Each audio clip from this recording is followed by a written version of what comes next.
Hamish, the draft hands changed slightly and accumulated more stock in the future after the deal with GWS yesterday. Can you talk us through that and how it came about and the benefits of it? Certainly didn't come about yesterday. That's probably something we've been talking to GWS pretty much since the end of the trade period. So we've probably been talking about that for 4 weeks. Trade period finishes, clubs go their different ways, we kept talking to them, so it was always on the cards to happen. And just look, from my point of view, I would have rather Justin did it before the draft. Just takes a little bit of grief out, we know where we stand, and then if there's plan B or plan C or a next move to make, now we're in position to do that. So it hasn't affected us greatly, other than the fantastic part is we've got a first round pick next year as well. So do you expect to go into the draft with pick 6 and take it, or is there still a potential for a swap on? I don't think now pick 6 moves. I don't think that will happen, but there is still potential for some more movement. Whether it's 1, 2 or 3 deals, who knows, but the guys are prepared and planned for any number of scenarios.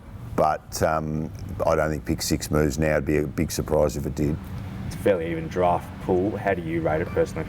I think Matt Rao deserves to be out in front. Call it 20, is it 30% ahead of anyone else? His performance deserves him to be number 1 and out a fair way in front. So, that's over 2 years. Then I think it is pretty even, sort of through the next patch. We've sort of got it in 3 or 4 sections, and in each section there's not much separating the players. So that's sort of how we see it. So on the mock drafts going around at the moment, there's some significant variations in those clusters, 3 to 15, 15 to 30. Do you think that's the clubs view it the same way and they rate players in sort of a different order? Look, I think through our intel and some of that stuff that's out on social media is pretty good, and some of the guys have got a pretty good idea. I think clubs will have a very similar 25. It's just the order. If we all had 10 or 11, I reckon that'd be very similar. A slight adjustment in the order. I think 20 to 25 are going to go off pretty quick, and we'll have the highlighter out and changing. And I don't know, is there going to be a massive amount of trading in there? I don't think the clubs inside 15, 16 want to move much. Obviously the top 2 seem pretty set, but then, as I said, pretty wide open. How many names are in the mix for that pick 6? Look, realistically, I think there's 4 or 5 players in the mix. It's still a little bit early. I think we get 2 or 3 days out from the draft, we might be pretty close to having it worked out, but I think there's still 4 names there. Our supporters are smart. They all know who the 4 names are. There's no rocket science there. It's just probably from pick 3 onwards who slides, and they're probably the same. We've all probably got the same 4 or 5 players. Dylan Stephens is probably one of those names, and there's some SA talent in those first and second rounds. Can you tell us a little bit about those guys and who they are? Yeah, look, Dylan's probably clearly the leading South Australian and deserves to be so, but you can make some fantastic cases for Gould and Pickett. Schoenberg was their MVP in the Nationals. Some of the tall defenders, whilst not as flashy or sexy, they've done a pretty good job. So the next lot of South Australians, probably 3 or 4, again pretty even, sort of in that 15 to 25 bracket, and then some of the other boys I'm sure will get their chance a little bit later on. Talk us through the approach and the strategy on draft night. Is it sticking to picking the best available talent? It pretty much is. We might try and look to balance it out with our last 2 picks. We've said it before, if you've got 2 sort of midfielders that are more on the inside side, you're probably not going to take a 3rd one. So we'll try and look to balance our draft off with the last 2 picks, and maybe we'll even look at pure needs with the last pick. And what are the sort of talents available? Seems to be a lot of sort of those bigger sized midfielders. Can you tell us about the draft pool itself? Yeah, there's some big mids. Some of them are, say, if you look at the Dev Robertson, Dylan Stephens, Flanders, Sarong sort of group, those guys are pretty exposed. They've played well for a long time. Some of the other big mids have been injured or haven't played as much or have come on late. So there's probably a bit of unknown with some of those guys. And the talls, whilst there's some really high quality tall guys like DeConning and Mackenzie can play both forward and back, there's not a lot, and clearly Ruckman, Jackson looks a standout ruck, and Nick Bryan's been pretty well performed as well. There's not a lot of ruckman in the draft. Crows are looking at this rejuvenation strategy. Can you provide any insight into what needs we're sort of looking to address, if we are looking to address a certain need, or is it just sort of... For us, if there was a high level tall there, that would be interesting for us, because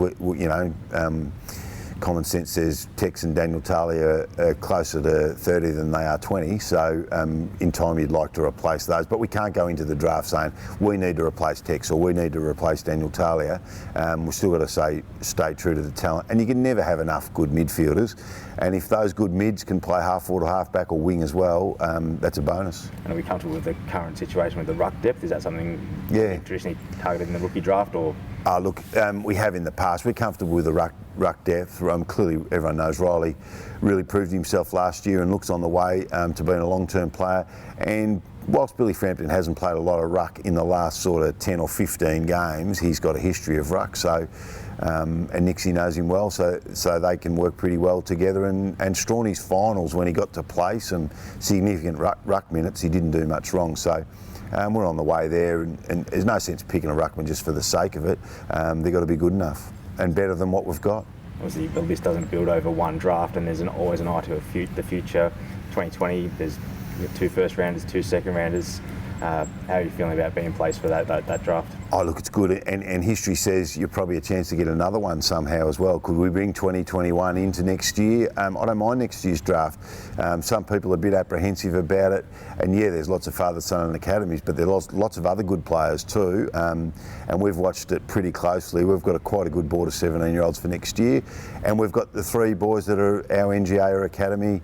Can we get them all? Who knows how well they're going to play next year? There's some still unknowns there, but for the first time in a long time, we've got 2 or 3 options as far as father, son, and NGA goes. Can you tell us a little bit about those guys and who they are and what those positions are? James is a tall, James Borlase, so he's a tall. Obviously, Luke Edwards played Nationals last year and played as a 16-year-old, and he's pretty well performed.